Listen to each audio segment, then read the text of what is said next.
Baik, kita bertemu kembali dalam Syansat Pagi Malaysia hari ini. Khas kami bawa kepada anda sehingga pukul 12 tengah hari. Seterusnya dalam segmen Kita Jaga Kita hari ini, kami ingin berkongsi kepada anda bagaimana pematuhan SOP IPT sebagai modal kepada masyarakat. Sudah pasti IPT merupakan institusi ulung dalam kita merencana dan juga menyebarkan ilmu serta penyebaran dalam aspek akademik, bukan saja sosial, tetapi kita melihat bagaimana pematuhan masyarakat terhadap aspek PKP.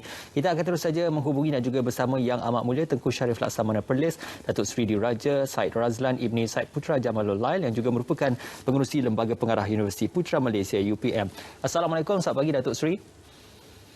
Waalaikumsalam. Alhamdulillah, terima kasih Datuk Seri bersama kami pada pagi ini. Sudah pasti Malaysia ketika ini sedang menghadapi Perintah Kawalan Pergerakan dalam fasa total lockdown ataupun 3.0. Bagaimana Datuk Seri melihat apakah total lockdown ini dianggap akan berjaya dalam kita menilai pematuhan dan juga penguatkuasaan undang-undang, Datuk Seri? Berkenaan dengan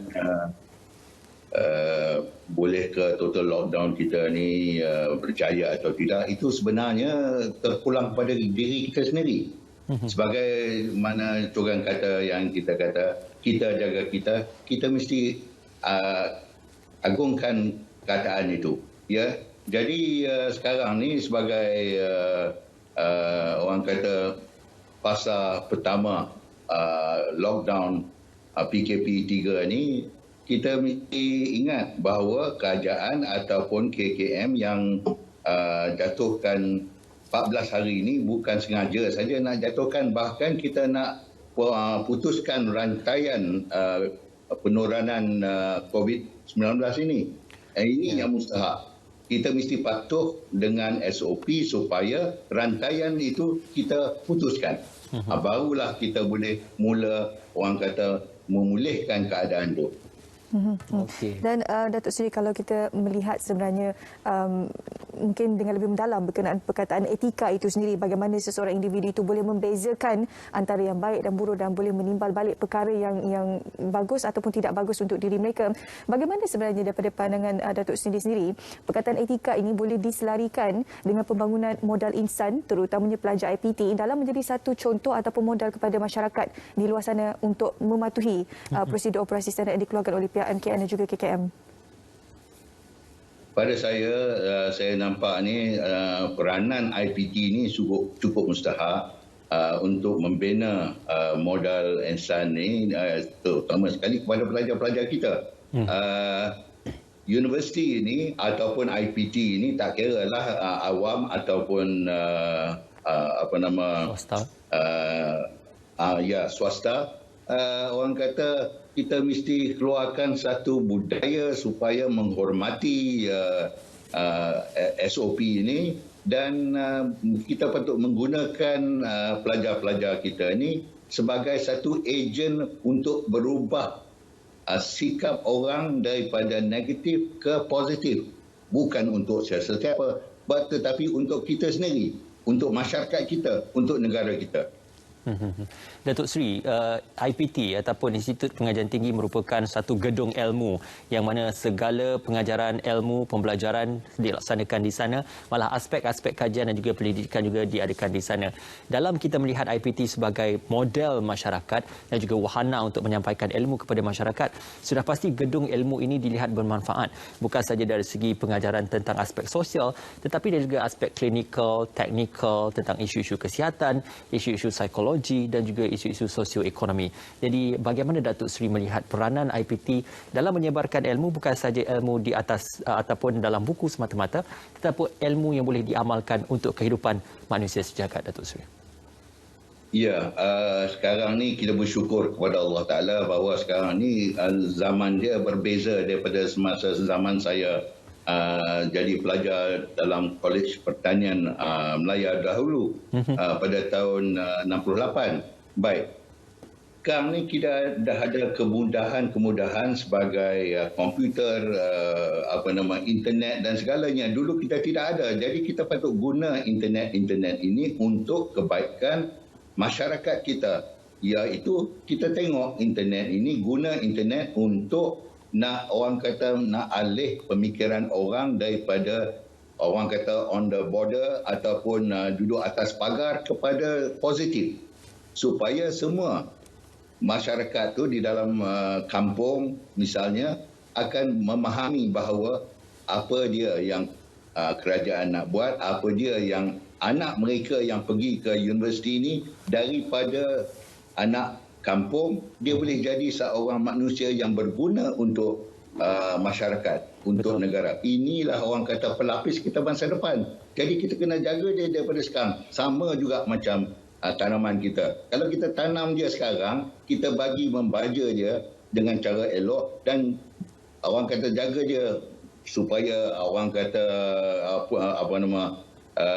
insek-insek semua ni tidak ada, maka barulah tanaman itu boleh jadi bagus, boleh jadi elok, baru kita dapat hasil. Sama juga manusia. Modal insan tu perlu diperkuatkan.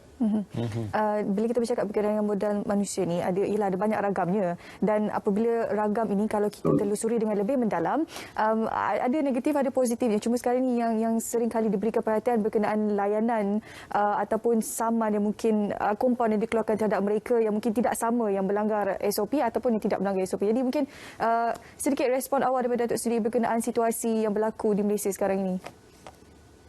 Sekarang ni ialah kita ni semua sebagai manusia, kita ni tak suka dikurung, tetapi ialah kalau kita terpaksa buat ini supaya semua orang selamat, boleh pergi balik kepada orang kata kehidupan kita sebelum COVID ini datang. Apa salahnya kalau kita ikut dengan cara yang SOP baru ni, tetapi bila langgar, dah ada peraturan, jangan buat, kita buat juga.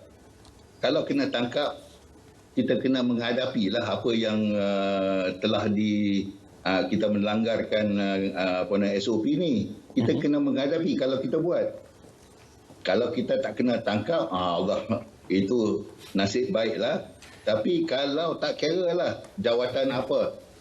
Kalau kena tangkap, kena bayar kompaun ke, kena turun pangkat ke, terpulanglah pada jawatan kuasa ataupun badan-badan yang menjatuhkan hukuman itu. Ya, sebenarnya hukuman itu adalah sama rata dan juga undang-undang itu adalah bersifat sama rata.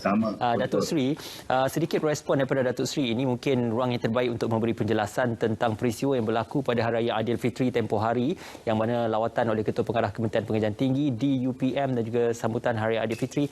Apa penjelasan yang boleh diberikan daripada pihak Universiti Putra Malaysia sendiri, Datuk Seri? Ya, sebelum itu biarlah saya kata saya bagi pihak universiti orang kata mohon maaf lah atas kejadian tu. Niat dia tu bagus, tetapi kadang-kadang bila kita nak buat sesuatu tu kita kadang-kadang terlepas pandang oleh kerana kita nak buat sangat tu, jadi terlepas pandang. Tetapi bila dah terlepas pandang, apa nak buat, di dalam kawan-kawan pun ada keluarkan gambar-gambar ke sini ke sana semua. Jadi yang ini ditangkap oleh pihak polis hantar ni kepada pendakwa AG Chamber ke, dan saya kira isu ini telah selesai, tak payah kita panjang-panjangkan. Tindakan kompaun di atas kesalahan telah diambil kepada mereka yang terlibat pun. Ini patut merupakan satu iktibar kepada semua bahawa tiada yang terlepas dari sebarang tindakan pihak berkuasa. Cuma saya haraplah kita tak akan berlaku, bukan hanya UPM, di mana-mana pun. Okey, baik. Terima kasih Datuk Seri bersama kami hari ini untuk berkongsi berkenaan dengan topik kita hari ini, pematuhan SOP IPT model masyarakat. Terima kasih bersama kami hari ini. Okey, itu dia, kita ucapkan terima kasih kepada Yang Amat Mulia Tengku Syarif Laksamana Polis Datuk Seri Diraja Said Razlan Ibni Said Putra Jamalul Lail yang juga merupakan pengurusi Lembaga Pengarah Universiti Putra Malaysia. Terima kasih sekali. Assalamualaikum. Waalaikumsalam. Okey.